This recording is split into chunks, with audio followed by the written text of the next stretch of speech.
আসসালামু আলাইকুম ওরহমতুল্লাহি ওয়াবারাকাতুহ। আমি আশা করি আল্লাহ তাআলার অশেষ রহমতে আপনারা ভালো আছেন, সুস্থ আছেন। আলহামদুলিল্লাহ। আজ আলোচনা করব বৃহস্পতিবার রাতের আমল নিয়ে।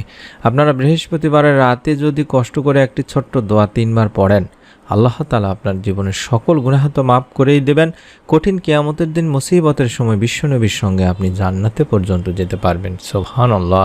অত্যন্ত গুরুত্বপূর্ণ আমলটি অবশ্যই আপনারা করবেন দিনী ভাই বোনেরা। এই উদ্দেশ্যে বা নিয়তে ভিডিওটি সম্পূর্ণ দেখুন। আল্লাহ তাআলা আমাদের জীবনে দিন ও রাত দুটি ধারা রেখেছেন। এর মধ্যে কিছু দিন ও রাতকে বিশেষভাবে বরকতময় করেছেন। এতে সঠিকভাবে আমল করলে দুনিয়া ও আখিরাতে সফলতা লাভ হবে। এমনই একটি রাত হলো বৃহস্পতিবার রাত, অর্থাৎ জুমার দিনের বা শুক্রবার দিনের আগের রাত। বৃহস্পতিবার সূর্যাস্ত থেকে শুক্রবার সুবহে সাদিক পর্যন্ত সময়টা অনেক বরকতপূর্ণ। হাদিসে এই রাতের অনেক ফজিলত, বরকত ও উপকারিতা বর্ণিত হয়েছে। এই রাতে পুরো সপ্তাহের আমল আল্লাহ তাআলার সামনে উপস্থাপন করা হয়। এই জন্যই আমাদের নবীজি সাল্লাল্লাহু আলাইহি ওয়াসাল্লাম বৃহস্পতিবারে রোজা রাখতেন। এ বিষয়ে নবীজি সাল্লাল্লাহু আলাইহি ওয়াসাল্লাম বলেন, বৃহস্পতিবার ও সোমবার আল্লাহ তাআলার সামনে বান্দার আমল উপস্থাপন করা হয়। তাই আমি চাই আমার আমল পেশ করার সময় বা উপস্থাপন করার সময় আমি যেন রোজা অবস্থাতে থাকি। সুবহানাল্লাহ। অর্থাৎ রোজা রাখা অবস্থায় যদি আপনার আমলটি আল্লাহ তাআলার কাছে উপস্থাপন করা হয়, তাহলে আল্লাহ তাআলা আপনাকে ইনশাআল্লাহ মাফ করেই দিবেন। কারণ এই দিনের রোজারই সবচেয়ে বড় ফজিলত এটি, যে এর মাধ্যমে আল্লাহ তাআলা গুনাহ থেকে মাফ করে থাকেন। হযরত আবু হুরায়রা রাদিয়াল্লাহু তাআলা আনহু থেকে বর্ণিত, তিনি বলেন, নবীজি সাল্লাল্লাহু আলাইহি ওয়াসাল্লাম গুরুত্বের সঙ্গে সোমবার ও বৃহস্পতিবারে রোজা রাখতেন। নবীজি সাল্লাল্লাহু আলাইহি সাল্লামকে জিজ্ঞাসা করা হলো, আল্লাহ রাসূল সাল্লাল্লাহু আলাইহি সাল্লাম, আপনি গুরুত্বের সাথে সোম ও বৃহস্পতিবার রোজা রাখেন, এর কারণ কি? নবীজি সাল্লাল্লাহু আলাইহি সাল্লাম বললেন, সোমবার ও বৃহস্পতিবারে আল্লাহ সব মুসলিমকে ক্ষমা করে দেন, তবে ওই দুই ব্যক্তি ছাড়া যারা একে অপরকে বর্জন করেছে।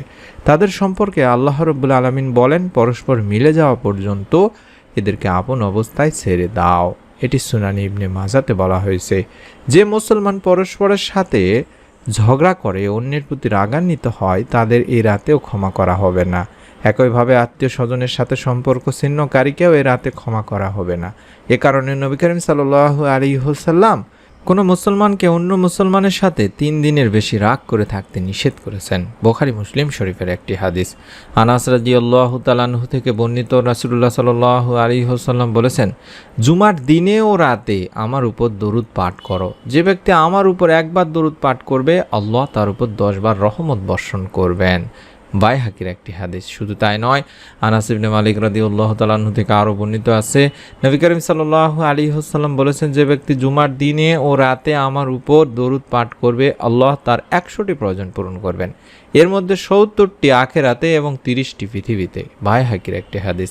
শুধু তাই নয়, দরুদের অনেক ফজিলত, উপকারিতা ও সওয়াব রয়েছে দিনী ভাই বোনেরা। এর মধ্যে সবচেয়ে গুরুত্বপূর্ণ হলো, যে দরুদ পাঠ করে তার উপর আল্লাহর রহমত বর্ষিত হয় এবং এটি রাসূলুল্লাহ সাল্লাল্লাহু আলাইহি ওয়াসাল্লামকে ভালোবাসারও একটা নিদর্শন বহন করে। তাই আমরা বেশি বেশি দরুদ পাঠপূর্বক এই দোয়ার আমলগুলো বৃহস্পতিবারের রাতে অবশ্যই করব। আমি নিয়মটি শিখিয়ে দেব, দোয়াগুলো আগে শিখিয়ে দেই ইনশাআল্লাহ। যে দোয়ার আমলটি আপনি করলে আল্লাহ তাআলা আপনার জীবনের সমস্ত গুনাহ মাফ করে দেবেন, সেই দোয়াটি আমি শিখিয়ে দিচ্ছি। পাপী বান্দাদের আল্লাহ তাআলা আশার বাণী শুনিয়েছেন, বলেছেন, হে আমার বান্দারা, যারা নিজেদের উপরে জুলুম করেছো, তোমরা আল্লাহর রহমত থেকে নিরাশ হও না। নিশ্চয় আল্লাহ সব গুনাহ মাফ করেন, তিনি ক্ষমাশীল, পরম দয়ালু।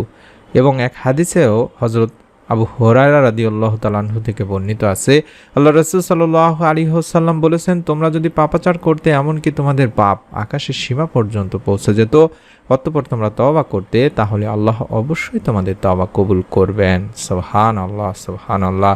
তাই আমরা বেশি বেশি এই তাওবার দোয়াটির মাধ্যমে আল্লাহ তাআলার কাছে আমাদের জীবনের সমস্ত গুনাহের জন্য মাপ চাইব। দোয়াটির আমি আরবি বাংলা দুটি উচ্চারণই দেখায় দিচ্ছি, যাতে করে আপনারা দেখে দেখে শুদ্ধভাবে পড়তে পারেন। আমি একবার বলে দিচ্ছি, আপনারা কম করে হলেও 3 বার পাঠ করবেন নিয়ম মেনে। রব্বি ইন্নী যলামতু নাফসি ফাগফিরলি, রব্বি ইন্নী যলামতু নাফসি ফাগফিরলি, রব্বি ইন্নী যলামতু নাফসি ফাগফিরলি। এভাবে 3 বার পড়বেন। হে আমার রব, নিশ্চয়ই অবশ্যই আমি আমার নফসের প্রতি জুলুম করেছি, সুতরাং আপনি আমাকে ক্ষমা করে দিন। সূরা আল কাসাসের 16 নম্বর আয়াতে বলা হয়েছে। এবং এমন একটি দোয়া শিখিয়ে দিচ্ছি যে দোয়া পাঠ করলে বিশ্বনবী সাল্লাল্লাহু আলাইহি ওয়াসাল্লামের সঙ্গে আপনি জান্নাতে পর্যন্ত যেতে পারবেন। সুবহানাল্লাহ। যারা বিশ্বনবী সাল্লাল্লাহু আলাইহি ওয়াসাল্লামের একান্ত আশেক তারা বিশ্বনবীর সঙ্গে জান্নাতে যেতে চাইবেন। হাদিসে পাকে এমনই একটি দোয়ার আমলের কথা বলা হয়েছে যেখানে বলা হয়েছে যে এই দোয়ার আমলে মুমিন মুসলমান বিশ্বনবী সাল্লাল্লাহু আলাইহি ওয়াসাল্লামের সঙ্গে জান্নাতে যেতে পারবে। সুবহানাল্লাহ। সেই দোয়াটির আমি আরবি বাংলা দুটি উচ্চারণই স্ক্রিনে দেখাচ্ছি, আপনারা এই দোয়াটিও অন্তত 3 বার পাঠ করবেন নিয়ম মেনে। রদিতু বিল্লাহি রাব্বা ওয়া বিল ইসলামি দীনা ওয়া বিমুহাম্মাদিন সাল্লাল্লাহু আলাইহি ওয়াসাল্লাম নাবিয়্যা। আবারও বলছি, রদিতু বিল্লাহি রাব্বা ওয়া বিল ইসলামি দীনা ওয়া বিমুহাম্মাদিন সাল্লাল্লাহু আলাইহি ওয়াসাল্লাম নাবিয়্যা। রদিতু বিল্লাহি রাব্বা ওয়া বিল ইসলামি দীনা ওয়া বিমুহাম্মাদিন সাল্লাল্লাহু আলাইহি ওয়াসাল্লাম নাবিয়্যা। এভাবে 3 বার পড়বেন। এর অর্থ হচ্ছে আমি আল্লাহর প্রতি সন্তুষ্ট আমার প্রতিপালক হিসেবে এবং ইসলামের প্রতি সন্তুষ্ট আমার দিন হিসেবে এবং মুহাম্মদ সাল্লাল্লাহু আলাইহি ওয়াসাল্লামের প্রতি সন্তুষ্ট আমার নবী হিসেবে। বিশ্বনবী সাল্লাল্লাহু আলাইহি ওয়াসাল্লাম বললেন, আমি তার দায়িত্ব নিলাম, কিয়ামতের দিন আমি তাকে হাতে ধরে সঙ্গে করে জান্নাতে নিয়ে যাব। সুবহানাল্লাহ, সুবহানাল্লাহ। তাই মুমিন মুসলমানের উচিত হবে দিনী ভাই বোনেরা এই আমলগুলো নিয়মিতভাবে করা। বিশেষ করে জুমার আগের রাত, বৃহস্পতিবারের রাতে তো অবশ্যই করবেন। এই রাতে আল্লাহর কাছে বান্দার আমল উপস্থাপন করা হয়। আমি আপনাদের সামনে নিয়মটি এবার তুলে ধরছি। পবিত্র বৃহস্পতিবারের রাতে আপনারা আমলটি করবেন। দিন যায় রাতে, বিশেষ করে আপনারা যখনই আমলটি করবেন তখনই 11 বার আগে দরুদ পড়ে নেবেন। আল্লাহুম্মা সাল্লি ওয়া সাল্লিম আলা নাবিয়িনা মুহাম্মদ। এই দরুদটি ছোট দরুদ হিসেবে পরিচিত, এটি আপনি 11 বার পড়ে নেবেন। আল্লাহুম্মা সাল্লি আলা মুহাম্মাদি ওয়া আলা আলি মুহাম্মদ, অথবা আল্লাহুম্মা সাল্লি ওয়া সাল্লিম আলা নাবিয়িনা মুহাম্মদ, অথবা শুধুমাত্র সাল্লাল্লাহু আলাইহি ওয়াসাল্লামও পড়তে পারেন, অথবা দরুদ ইব্রাহিম যেটি আছে সেটিও পড়তে পারেন। এই দরুদগুলো 11 বার পড়ে নেওয়ার পরে আপনাকে যে দোয়াটি আমি স্ক্রিনের মধ্যে দেখাচ্ছি, অর্থাৎ রব্বি ইন্নী যালামতু নাফসি ফাগফিরলি, রব্বি ইন্নী যালামতু নাফসি ফাগফিরলি, এভাবে 3 বার পড়বেন। এবং 3 বার পড়বেন রদিতু বিল্লাহি রাব্বা ওয়া বিল ইসলামি দীনা ওয়া বিমুহাম্মাদিন নাবিয়্যা ওয়া রাসূলা।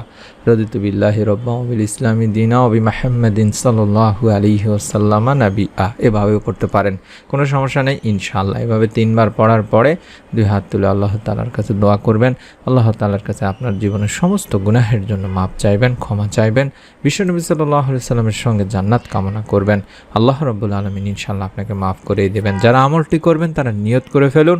অন্তত ভিডিওটিতে একটি লাইক দিয়ে কমেন্ট সেকশনে আমিন লেখার মাধ্যমে আমাদের দ্বিতীয় চ্যানেলগুলোর ভিডিওগুলো দেখার অনুরোধ করছি।